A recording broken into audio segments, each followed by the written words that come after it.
기어코 막부를 무너뜨린 사초동맹. 그들의 신정부는 곧 후세 사람들이 메이지 유신이라 부르는 근대화의 길을 닦았습니다. 이를 통해 일본은 이제까지의 봉건 시대와 작별하고 본격적인 중앙집권화의 길로 나아간 것이었습니다. 그러나 1000년 이상을 분열되어 살아온 일본인들에게 중앙집권화는 결코 쉬운 일이 아니었습니다. 메이지 유신 이후 탄생한 일본의 육해군 사이의 갈등이 그 단적인 예죠. 실제로 양군은 지역 파벌 간 전쟁의 전리품으로서 시작하였습니다. 초슈벌은 육군을, 사츠마벌은 해군을 가져가게 된 거죠. 이 태생적 한계로 인해 일본의 육군과 해군은 그 시작부터 극한 대립의 씨앗을 잉태하고 있었던 것입니다.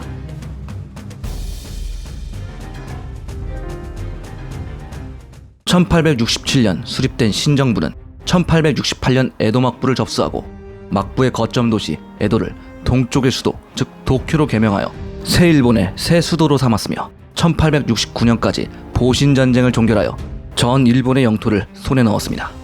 하지만 신정부는 단순히 힘으로 번들을 복속시키는 것만을 목표로 하고 있지 않았습니다. 진짜 목표는 바로 모든 번의 권력을 신정부로 집중시키는 것, 즉 일본의 중앙집권화였습니다. 그래서 신정부는 같은 해 1869년 판적봉환을 실시하였습니다.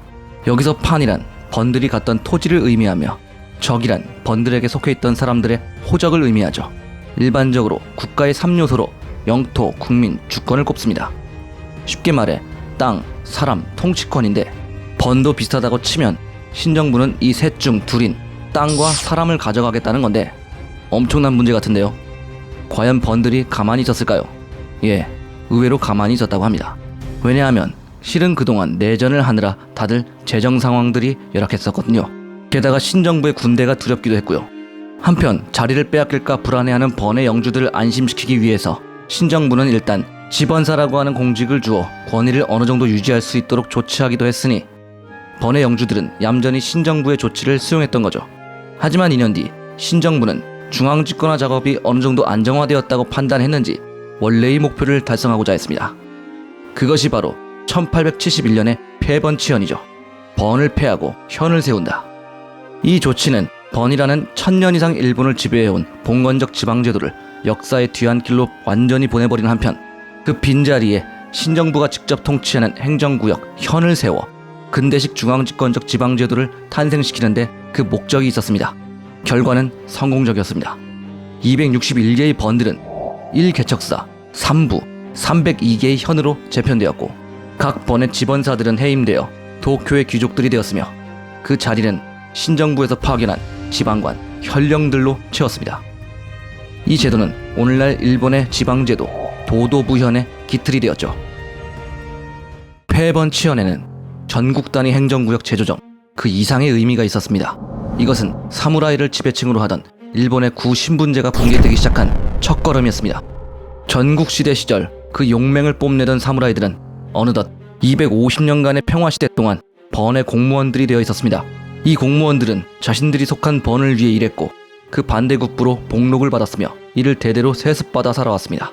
그런데 천지가 개벽하고 말았습니다. 판적봉환, 폐번치현이 이뤄짐에 따라 각 번들이 자치권을 상실하면서 이들이 책임지던 사무라이들의 복록 지급 업무도 신정부로 이관된 것이었죠. 이때부터 신정부가 지급하는 복록은 가록이라 하였습니다. 뭐 도쿄로 올라가 귀족이 된 지번사들이야 훌훌 털어버리고 좋았겠지만 그들의 짐을 떠안은 신정부는 고민이 컸습니다. 근대화를 위한 자금이 필요한 상황에서 신정부에 공헌한 바도 없고 새로운 시대에 어울리는 특별한 능력이 있는 것도 아니었던 이 구식 사무라이 관료들의 가록은 연간 국가 세출의 30% 이상을 차지하고 있었습니다. 정기적으로 또 대대로 세습시켜주면서까지 챙겨줘야 하는 이 가록은 신정부에게 굉장한 부담이었죠. 그리하여 신정부는 사무라이들에게 가록을 주던 것을 중단하고 대신 이를 5년에서 14년 만기의 공채로 일시 지급하는 1876년에 진록 처분을 단행하였습니다. 이 우왕거리들을 퇴직금 몇 푼으로 한 방에 털어버린 거였죠. 철밥통은 깨졌습니다. 개중에 몇몇 사무라이들은 이 돈을 받고 팔자에 없던 자영업자가 되었다가 장렬하게 파산했다고 합니다. 사무라이들의 불행은 여기서 끝나지 않았습니다. 1873년부터 시행되었던 국민개병제는 평민의 입대를 허용함으로써 본래 전사 집단으로서 사무라이들의 본연의 역할을 지워버렸고 더불어 1876년 시행된 폐도령은 군인, 경찰, 예복 착용자가 아니고서는 칼을 찰 수 없게 하여 더 이상 사무라이들이 사무라이의 이름으로는 칼을 찰 수도 없게 만들었습니다. 이렇게 돈이고 명예고 뭐고 다 뺏긴 사무라이들의 신정부에 대한 분노는 점차 끓어오르고 있었습니다. 그 결과 일본 전역은 반이 신정부의 불길에 휩싸였습니다. 각지에서 사무라이들의 난이 일어났고 결국 사태는 또 다른 내전으로 치달았습니다. 그런데 놀랍게도 반신정부군의 중심에 있던 자들이 바로 신정부 수립의 주역 사츠마 범벌이었습니다. 초슈와 사츠마는 처음부터 사상이 달랐습니다. 초슈는 처음에는 서양을 공격하는 등 꽤나 적극적인 보수파벌이었으나 서양과 통교하고 난 이후부터는 누구보다도 서구를 배우기 위해 발벗고 나서게 된 번이었습니다. 당시 초슈별의 인사들은 서양 국가와 일본 사이에서 발생하는 압도적인 국력 차이의 원인을 바로 서구인들의 국가 형태, 국민국가에서 찾았습니다. 국민이란 지역, 신분, 종교, 인종 등을 초월하여 오로지 국가의 아래에서 동등한 권리를 갖는 존재입니다. 그리고 국민국가란 이러한 국민들의 나라인 거죠. 1789년의 프랑스 혁명에 의해 최초로 탄생한 이 국민국가란 말은 왕과 귀족들에게 종속되어 신음하던 프랑스인들에게 있어 해방의 언어였습니다. 혁명 이후 오로지 자발적 애국심만으로 똘똘 뭉친 프랑스의 국민군은 기어이 나폴레옹의 시대에 전 유럽을 석권하는 굉장한 위력을 보여줬습니다. 이러한 국민국가의 개념은 프랑스 밖으로 확산되어 전 유럽의 국민국가 시대가 도래하게 된 것이었습니다. 그리고 초슈인들도 역시 일본이 국민국가가 되기를 강렬하게 염원하고 있었습니다. 이러한 이유로 신정부는 그동안 번과 신분으로 분열되어 있던 일본인들을 서구식의 국민으로 만들기 위하여 중앙집권제 도입을 위한 판적 봉환과 폐번치연을 시행하였고 사무라이 계급 혁파를 위한 진록 처분과 폐도령을 시행하였으며 더 나아가 우수한 산업인력과 강한 군대를 만들기 위해 근대식 교육제도인 학제와 국민개병제도 시행한 것이었습니다. 그러나 동상이몽이라 할까요? 또 다른 유신의 주역 사츠마인들은 생각이 달랐습니다. 이들은 엘리트주의적 사고방식을 가지고 있었기 때문에 어디까지나 사무라이들이 새 시대의 주인공이 되는 개혁을 꿈꿨습니다. 사무라이들이 더 많이 배웠고 더 많은 군사훈련을 받았기 때문에 일본의 개혁에 더 적임자라 생각했던 거죠. 이러한 사고방식의 차이로 두 번은 결국 다시 과거의 전시 상태로 회귀할 수밖에 없었습니다. 일단 사츠마 범벌의 수장 사이고 다카모리는 신정부의 정책이 초슈 범벌의 마음대로 흘러가는 것을 가만히 둘 수 없었습니다. 그래서 한 가지 정치적 이슈를 신정부에 툭 던져놓았습니다. 그것은 정한론이었습니다. 즉 조선 침략론이었죠. 잠시 우리의 마음을 진정시키도록 하겠습니다. 이제 진정이 좀 되는군요. 1868년 신정부는 조선과의 외교관계를 재정립하기 위해 조선에 국서를 전달하였습니다. 당시 조선의 최고 권력자는 흥선대원군. 그는 이 국서를 다 읽어보지도 않고 일본으로 돌려보내는 조치를 취했습니다. 왜냐하면 이 국서에는 이전에는 쓰여있지 않던 황제를 뜻하는 글자 임금 황자가 들어있었고 거기에 도장도 조선이 준 것이 아닌 일본에서 직접 만든 것을 찍어왔기 때문이었죠. 이 사태를 지켜보고 있던 사이고 다카모리는 이때다 싶었습니다. 그는 이 사건을 빌미삼아 조선을 정벌할 것을 신정부에 요구했습니다. 조금 더 자세히 설명드리자면 이 국서 거부 사태에 대한 처리를 위해 자신이 직접 전권대사가 되어 조선으로 갈 것이고 거기서 자신의 목이 잘린다면 그때 전쟁을 일으키자는 주장을 했던 거죠. 가도 안 죽을 것 같아서 한 소리는 아닐까요?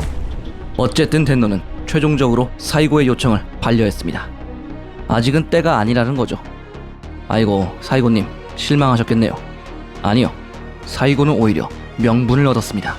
그는 전쟁을 이슈화시킴으로써 사무라이들의 존재 가치를 다시금 드러내는 데 성공했고 덕택에 다른 지역 사무라이들의 지지도 함께 얻었습니다. 이제 사이고는 자신이 세운 신정부를 미련 없이 떠났습니다. 그렇게 고향으로 돌아간 그는 그곳에서 사학교당이라는 이름만 학교를 세운 뒤 사무라이들을 모아 군사훈련을 실시하였습니다. 그리고 몇 년 뒤 그는 휘하 3만의 병력을 몰아 신정부를 향해 일본 역사상 마지막 내전을 일으켰습니다. 바로 1877년의 세이난 전쟁이었습니다. 이제 전 일본 사무라이들의 마지막 희망인 사츠마군은 초슈가 장악한 정부군과 격돌하였습니다. 사실상 초슈와 사츠마의 또 다른 내전이었죠. 전쟁의 신호탄이 터진 곳은 규슈 지역의 구마모토. 안타깝게도 전쟁은 사츠마군에게 결코 유리하게 돌아가지 않았습니다. 사츠마군이 최초로 공격한 구마모토성은 난공불락의 요새로서 오랜 포위에도 불구하고 사츠마군의 공격에 쉽사리 함락되지 않았습니다. 그런 도중 신정부가 급파한 정부군이 규슈에 도착하였고, 이에 맞서 사츠마군도 공성의 병력 중 반을 파견하였습니다. 양군이 대치한 곳은 타바로자카. 이곳에서 양군은 일본의 운명을 건 건곤일척의 승부를 펼쳤습니다. 신식 무기로 무장한 정부군의 화력은 사츠마군보다 강했으나 병력들이 급하게 만들어진 농민 출신 징집병인 탓에 전투에 서투른 측면이 있었습니다. 반면 사츠마군은 구식총과 일본도를 주로 사용하여 무기의 열세에 처해 있었지만, 무엇보다도 전투의 프로인 사무라이들로 구성되어 어리버리한 정부군보다 전투력이 높았습니다. 이들은 평민 징집병 군대가 칼에 취약한 점을 이용하여 총보다는 칼을 들고 백병전을 벌이는 전략을 주로 구사하였습니다. 한편 정부군 측도 평민 징집병들의 약점을 보완하기 위하여 칼잡이 부대를 창설했는데, 그 이름은 바로 경시청 발도대였습니다. 이 부대의 구성원들은 대부분 사무라이 출신 칼잡이들이었는데, 이들은 특채로 선발되어 경찰 공무원으로서 이 전쟁에 참전했습니다. 전쟁과 경찰이라, 이것은 일종의 편법이었습니다. 현재 국민 개병제, 즉 징집제를 원칙으로 하고 있는 이상 사무라이들을 특채로 선발하여 입대시키는 것은 원칙을 깨는 일이었습니다. 그래서 부득이하게 경찰에 직함을 주어 전쟁에 참전시켰던 거죠. 하여간 이렇게 사무라이들을 편법으로라도 투입시켜야 했을 정도로 전투 능력이 모자란 정부군이었지만, 결국에는 병력과 무기의 열세를 극복하지 못한 사츠마가 패배함으로써 신정부는 내전에서 승리하였습니다. 사츠마군의 총사령관 사이고 다카모리는 일본의 마지막 사무라이로서 할복하였습니다. 이 전쟁을 기점으로 일본 내 사무라이 계급은 완전히 사라졌습니다. 내전의 결과 사츠마는 어떻게 되었을까요? 직전의 막부처럼 완전히 몰락하고 말았을까요? 그렇지는 않았습니다.